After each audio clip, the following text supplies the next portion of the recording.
Nós meditaremos na carta do apóstolo Paulo, que foi escrita à igreja de Filipe, aos Filipenses, Epístola de Paulo aos Filipenses.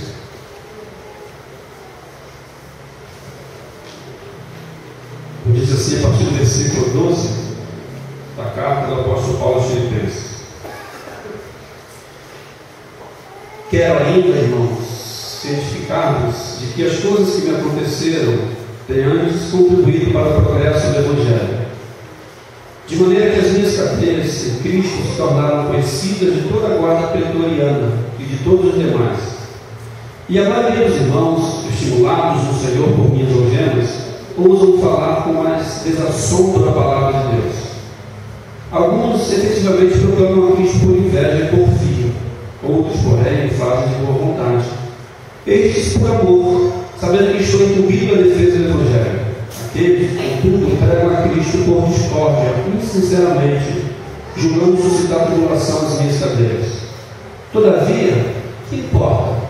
Uma vez que Cristo, de qualquer modo, está sendo pregado, quer por pretexto, quer por vontade, também com isso me regozijo, sim, sempre me regozijarei, porque estou certo de que isto mesmo, pela vossa súplica e pela proteção do Espírito de Jesus Cristo, me redundará em libertação, segundo a minha ardente expectativa e esperança de que em nada serei envergonhado, antes, em toda a ousadia, como sempre, também agora será Cristo engrandecido no meu corpo, quer pela vida, quer pela morte. Porquanto para mim, o viver na carne, porque para mim o viver é Cristo e o morrer é lucro. Entretanto, se o viver na carne traz fruto para o meu trabalho, já não sei o que hei de escolher. Ora, de um e de outro lado, estou constrangido, tendo o desejo de partir e estar com Cristo, o que é incomparavelmente melhor. Mas por vossa causa é mais necessário permanecer na carne. E convencido disto, estou certo de que ficarei e permanecerei por todos vós para o vosso progresso e gozo na fé, a fim de que aumente quanto a mim o motivo de vos gloriarmos em Cristo Jesus, pela minha presença de novo convosco. Amém. Palavra do Senhor. O bem que eu quero fazer, esse eu não faço, mas o mal que eu não quero, esse eu faço. Essa foi uma dentre várias outras palavras do apóstolo Paulo. Eu até sei fazer o bem, eu até conheço o bem que eu devo fazer, mas essa, a despeito de eu conhecer, disse o apóstolo Paulo, eu não consigo fazer, pelo menos de forma muito voluntária. Mas também eu conheço o mal que eu não devo fazer. Mas apesar de conhecer o mal que eu não devo fazer, esse mal eu faço de forma muito voluntária. E foi esta a crise paulina. E este camarada, este apóstolo do Senhor, que nessa passagem revela a sua naturalidade, a sua humanidade, é esse mesmo cidadão que não se coloca na condição de supercrente, de superior, de estar acima do bem e do mal. É este mesmo apóstolo Paulo que tem a ousadia, apesar dele, de falar para a igreja: sede, pois, meus imitadores, assim como eu sou de Cristo. Parece paradoxal, mas o camarada que diz que conhece o bem, tem dificuldade de fazer, e conhece o mal e que faz muito voluntariamente, ele se chama imitador do Cristo e conclama a igreja a imitá-lo porque ele imita o Cristo. E aí a gente vai observar uma coisa interessante. Paulo pensa dessa forma e fez a proposta à igreja, porque tudo aquilo que ele é, tudo aquilo que ele foi, ele só foi em função do Cristo, em função da graça de Cristo. Nesse sentido, a gente vai entender que quando ele propõe uma imitação a ele, não é em função dele mesmo, mas em função da graça de Cristo, que apesar daquilo que ele é, o fez suficiente capaz para que a igreja percebesse nele elementos suficientes para imitá-lo, apesar dos diversos elementos também suficientes para não imitá-lo. E assim somos nós, possuidores de elementos suficientes para serem imitados, e possuidores de elementos suficientes também para não serem imitados. Mas assim somos nós. E aí Paulo abriu as suas diversas igrejas, dentre essas igrejas, a igreja de Filipe. E agora ele se encontra na prisão, em Éfeso, e escreve a carta a esta igreja. Ele elogia essa igreja, falando falando da cooperação que essa igreja tem implementado para o crescimento do Evangelho. E ele fala que essa igreja recebeu a assistência primeiro do Senhor, e aquele que assistiu no primeiro momento também completaria a obra até o final, dando conta à igreja de que o Senhor sempre estaria com ela, de que o Senhor sempre seria o Senhor que supriria esta igreja, de que o Senhor sempre seria o Senhor que manteria esta igreja. Tudo é do Senhor, tudo é feito pelo Senhor. Paulo fala assim: aquele que começou a boa obra em vós, ele há de aperfeiçoar. E na parte que nós lemos agora, a partir do versículo 12, eu gostaria de tirar aqui alguns ensinamentos. Porque Paulo está dizendo que ele estava preso, ele estava em Éfeso, mas ele não lamenta a sua prisão. Nessa passagem que lemos, ele vai dizer o seguinte: tudo teve um fim proveitoso. As coisas que aconteceram comigo contribuíram para vocês, né? Para a igreja de Filipe. Então, nada acontece por acaso. É isso que Paulo está querendo dizer, trocando em miúdos para nós hoje. Nada acontece por acaso. Sempre existe um fim proveitoso numa situação aparentemente ruim. E a gente vai estar aqui alguns ensinamentos. A primeira coisa é que nós devemos e precisamos ser, a partir da nossa disciplina, do nosso esforço, comunicadores das boas ações, agentes das boas ações. Quero ainda, irmãos, cientificar-vos, versículo 12, que as coisas que me aconteceram têm antes contribuído para o progresso do Evangelho, de maneira que as minhas cadeias em Cristo se tornaram conhecidas de toda a guarda pretoriana, e a maioria dos irmãos, estimulados no Senhor, em função das minhas algemas, pregaram o Evangelho de forma mais audaciosa, com intrepidez. Então Paulo está dizendo o seguinte: houve uma contribuição, alguém se movimentou positivamente a partir da minha vida. E este seria o primeiro ensino para nós hoje, no sentido de fazermos com que outras pessoas se movimentem positivamente a partir de nossas vidas. O autor da carta aos Hebreus escreve de forma interessante: consideremos-nos uns aos outros para nos estimularmos ao amor e às boas obras. Olha que coisa interessante. A consideração mútua tem como resultado a provocação, o estímulo do amor, né? E também das boas ações. Então, esta provocação precisa ser mútua. Quando eu sou provocador de boas ações, por consequência, aquele a quem eu provoquei também irá provocar outras boas ações. Porque as boas ações, elas precisam e devem ser provocadas.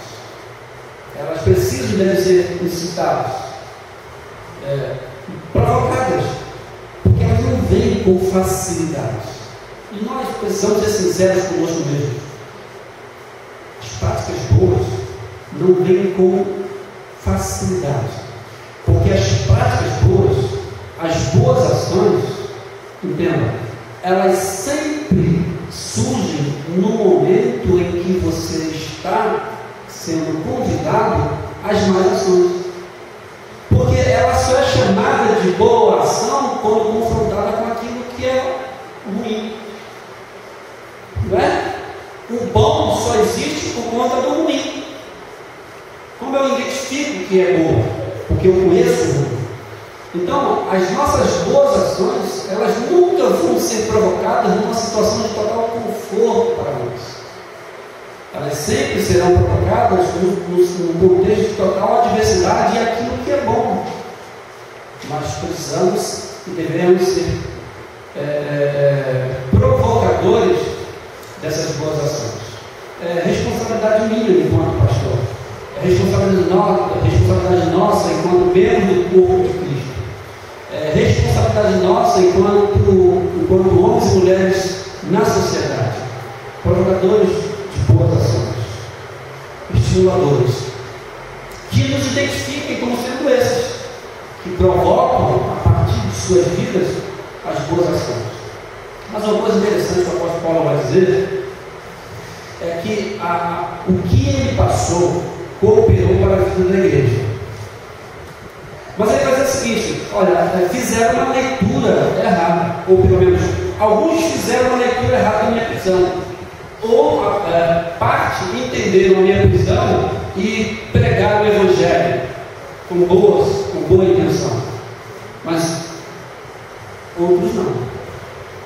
Então, com isso a gente vai aprender uma segunda coisa, que devemos e precisamos ser provocadores de boas ações, né?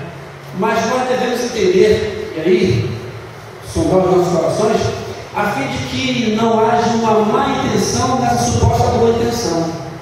Devemos julgar os bastidores dessas nossas boas ações. Devemos verificar se a nossa intenção não é tão somente uma má ação travestida de uma boa ação. Paulo está dizendo o seguinte: porque tinham pessoas na igreja que queriam ver Paulo pelas costas e até anunciavam o Evangelho, mas tão somente para desqualificar o apostolado dele. Ou seja, eles se utilizaram de uma prática boa para uma intenção má. Veja os versículos 14, a partir do versículo 14. E a maioria dos irmãos, estimulados no Senhor por minhas algemas, ousam falar com mais desassombro a palavra de Deus. Alguns efetivamente proclamam a Cristo por inveja e porfia, outros, porém, o fazem de boa vontade. Estes por amor, sabendo que estou incumbido da defesa do Evangelho. Aqueles, contudo, pregam a Cristo por discórdia, insinceramente, julgando suscitar tribulação às minhas cadeias. Ou seja, eles estão pensando que eu vou sofrer nas cadeias, enquanto preso. A intenção deles, quando eles fazem a igreja crescer, é tão somente se aproveitar da minha prisão para tentar assumir uma posição de proeminência, se aproveitando da minha ausência, pensando que eu vou ficar triste porque eles estão pregando. Aí Paulo vai falar um negócio interessante, muito bem resolvido. O que importa? Contanto que o Evangelho seja pregado, mas no primeiro momento ele vai dizer o seguinte: é importante que o Evangelho seja pregado, mas é importante que nós julguemos as nossas ações boas travestidas, as nossas ações ruins travestidas de boas ações. E aí a gente precisa tomar cuidado conosco mesmo, né? Sinceramente, com sinceridade, com discernimento, julgando as nossas boas ações, a fim de que nós não estejamos tão somente procurando o nosso bem primeiro em detrimento da coletividade. E Paulo identificou essa comunidade. É claro que Deus é tão soberano, tão liberto de nós mesmos, tão independente de nós, a ponto de Paulo vai dizer: não importa, o Evangelho vai ser pregado, né? Resultado vai sair, mas as pessoas que trabalham e vivem dessa maneira serão prejudicadas à medida que eles estarão promovendo o crescimento daqueles que ouvem o Evangelho. No entanto, eles mesmos não estarão crescendo com o Evangelho pregado.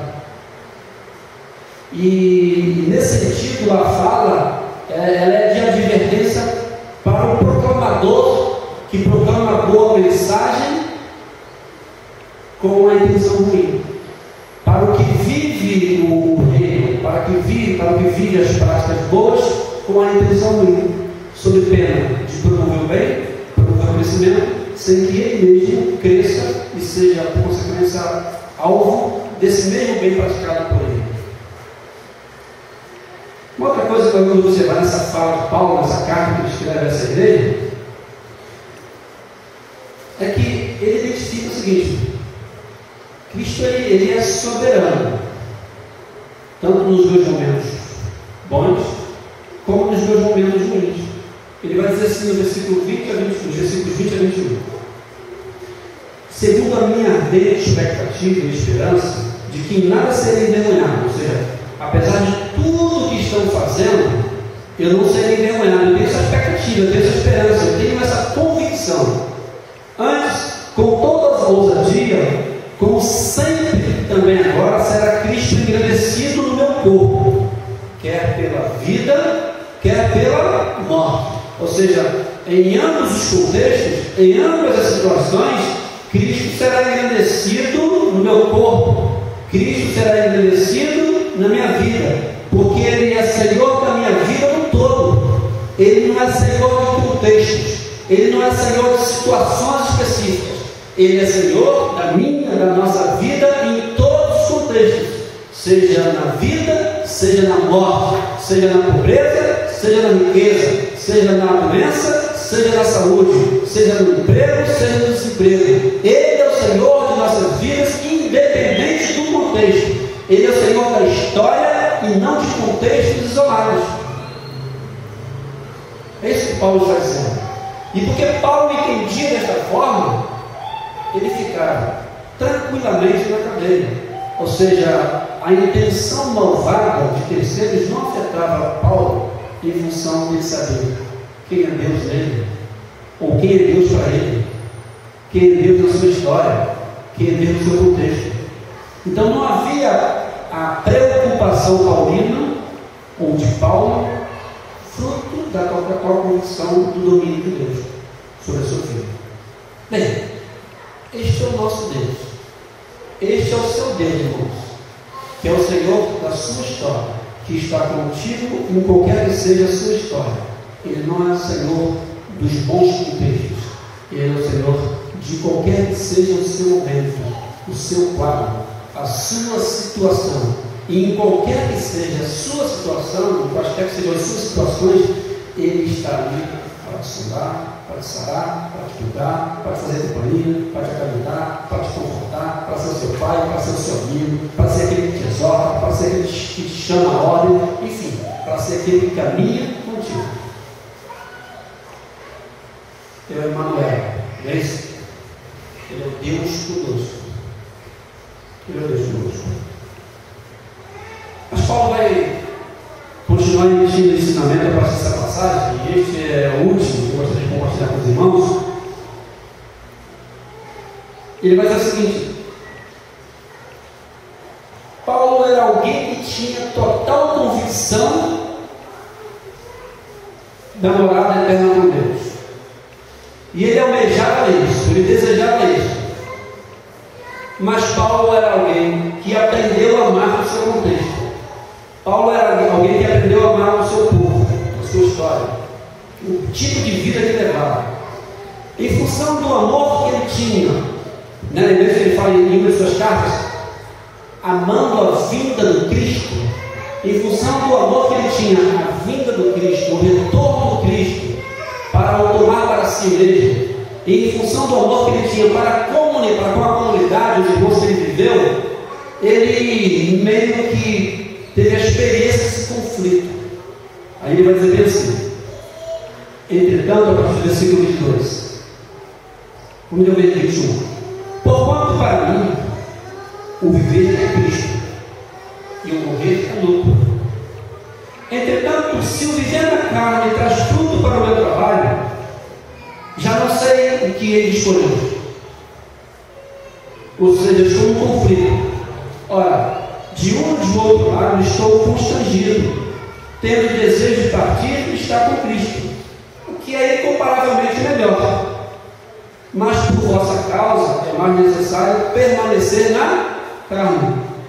E convencido disto, estou certo que ficarei e permanecerei com todos vós para o vosso progresso e gozo na fé. Olha que coisa interessante. Paulo está nos ensinando o quê? Amemos a volta do Cristo. Mas que este amor à volta do Cristo não pode ser em prejuízo à nossa história aqui, em desprezo à nossa história aqui. O reverendo Mauro, um dos irmãos aqui, falou com muita propriedade sobre essa questão da volta de Cristo, e isso precisa estar muito forte nos nossos corações, muito forte, de fato, né? Que nunca duvidemos de que aquele que foi voltará, de que aquele que prometeu que viria, que nos deu o primor, né, a garantia, a saber, o Espírito Santo, voltará nos tomar para si mesmo. Seremos agora efetivamente, no sentido pleno da fala, destituídos de todas as limitações, totalmente livres de nós mesmos. Seremos livres. Não haverá mais pranto, não haverá mais doença, não haverá mais conflito, não haverá mais luta. Tudo será belo e lindo em função do novo céu e da nova terra que Ele há de construir, e já está sendo construído, ou já foi construído para nós mesmos. Tudo em função da graça. Isso aí é determinante para que nós tenhamos, em paralelo, uma possibilidade mínima de confrontar as nossas dificuldades aqui. É a compreensão da certeza da eternidade que vai nos dar suporte para vivermos a nova eternidade. E vai ser o apóstolo Paulo que vai falar com muita propriedade. Que os sofrimentos do tempo presente não tem nem como se comparar com a glória que há de ser revelada a cada um de nós. Isso a igreja não pode ter dúvida quanto ao fato de que somos do Senhor. E o reverendo estabeleceu aí, fez uma relação das diversas tendências escatológicas, e a tendência milenista que nós abraçamos, essa é aquela que nos traz segurança e tranquilidade. Veja o que o apóstolo Paulo diz à igreja dos Tessalonicenses no capítulo 5. 1 Tessalonicenses capítulo 5, ele fala bem assim: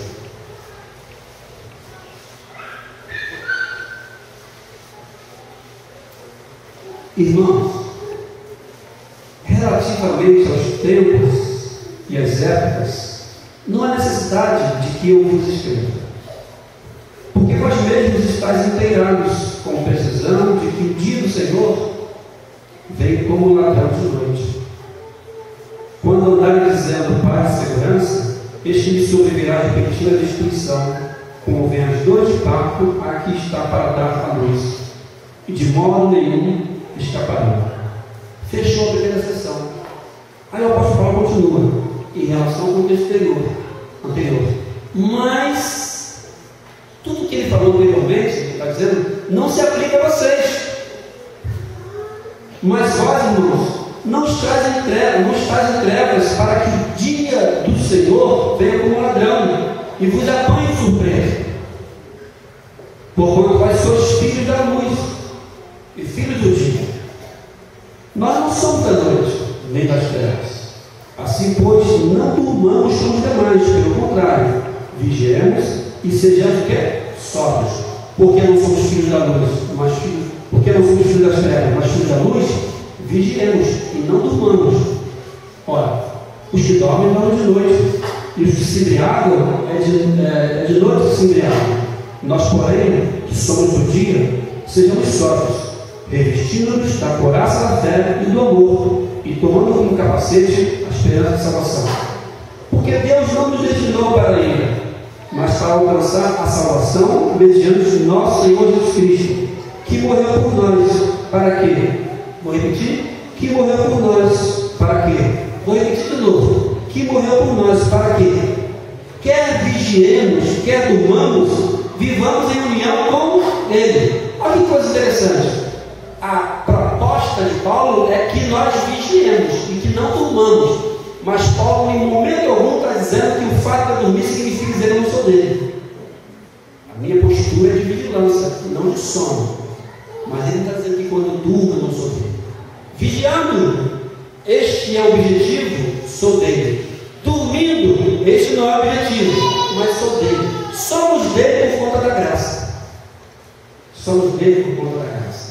Então isso não pode gerar dúvidas em nossos corações quanto ao retorno do Cristo. E Paulo amava a vinda do Cristo, mas isto não pode ser em prejuízo a nós mesmos. Isso não pode ser em prejuízo ao nosso contexto. Isso não pode ser em prejuízo àqueles por quem Cristo morreu e que não foram ainda alcançados pela graça. Ou seja, a igreja não pode desprezar a vida em função da vinda do Cristo. Porque muitas vezes fazemos uma leitura errada da expectativa da vinda do Cristo. Desejamos tanto a vinda do Cristo que desprezamos a vida que Cristo nos deu. Deixamos de curtir, deixamos de sorrir, deixamos de brincar, deixamos de lançar mão da beleza da criação que Deus nos proporcionou, deixamos de ser homem do meio da sociedade em função da visão distorcida acerca da vida de Cristo. Então, a esperança escatológica, ela me convida a me fortalecer enquanto crente individual, mas ela me convida, conforme falado pelo Reverendo Mauro, a promover de forma antecipada, ainda que imperfeita, tudo aquilo que seremos e teremos perfeitamente e plenamente no futuro. Por isso nós não podemos desprezar a vida que Cristo nos deu aqui. Nós não podemos desprezar os amigos que Cristo nos deu aqui. Ainda que esses amigos não venham se converter ao Cristo, ainda assim nós precisamos amá-los e estar com eles, promovendo o bem, promovendo, antecipando a beleza do reino, na expectativa de que ele goze esta beleza do reino na sua inteireza futura. Mas se ele não gozar na sua inteireza futura, pelo menos momentaneamente, através da igreja, todos que estão no nosso entorno devem e precisam gozar da beleza do reino. E nós somos instrumentos para que isso aconteça. E por isso Paulo viveu esse conflito de estar com vocês aqui. Paulo aprendeu o que é amar a gente. Paulo aprendeu o que é estar com ele. Paulo aprendeu, Paulo teve com ele. E aí a gente vai ver uma coisa interessante, que o Rubem foi quem falou isso, que a questão toda não é a morte. A morte não é o problema. O problema todo é a saudade.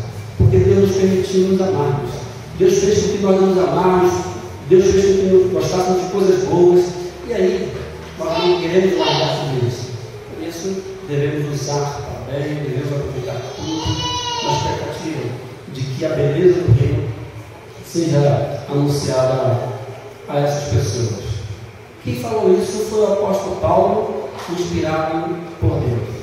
O apóstolo Paulo, o mesmo apóstolo, que afirmou: o bem que eu quero fazer, se eu não faço, mas o mal que eu não quero, esse eu faço. Miserável de homem que eu sou.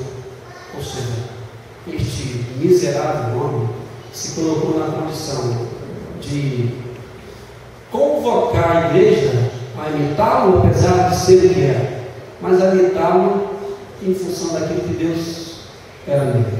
Sejamos, irmãos, apesar de nós mesmos, estes agentes de Deus para a comunicação das posições.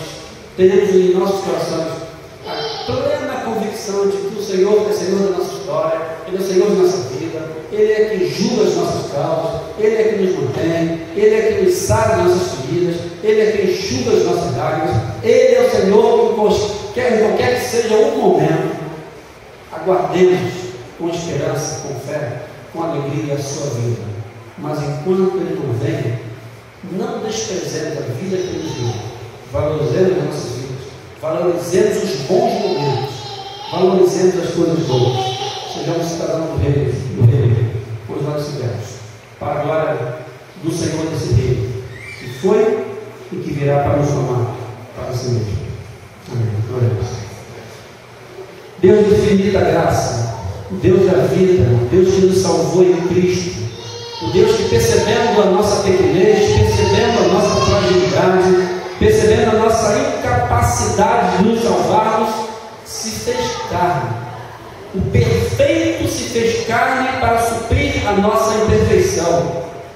O imortal se fez momentaneamente mortal para suprir a nossa mortalidade. Ó Deus, nós queremos te exaltar, nós queremos te glorificar, nós queremos te agradecer por Cristo Jesus, que mudou a nossa história, que nos fez entender coisas que nós não teríamos condições de entendermos por nós mesmos. Por isso a tua igreja te exalta, por isso a tua igreja te louva, Pai querido, pela beleza do Evangelho que se fez carne e que invadiu o nosso ser e que colocou em nós o Espírito Santo que nos convence do pecado, da justiça e do juízo, Pai. Muito obrigado por tudo isso. E agora, tão somente, coloque em nossos corações a condição de respondermos com responsabilidade tudo aquilo que o Senhor fez por nós. nos perdoe pela nossa omissão, mas que a partir de hoje tenhamos a convicção quanto à necessidade de vivermos cada dia mais conformidade com a tua vontade. Oramos em Cristo Jesus, ó Pai, o nosso amigo e Salvador. Amém. Sejam guardados.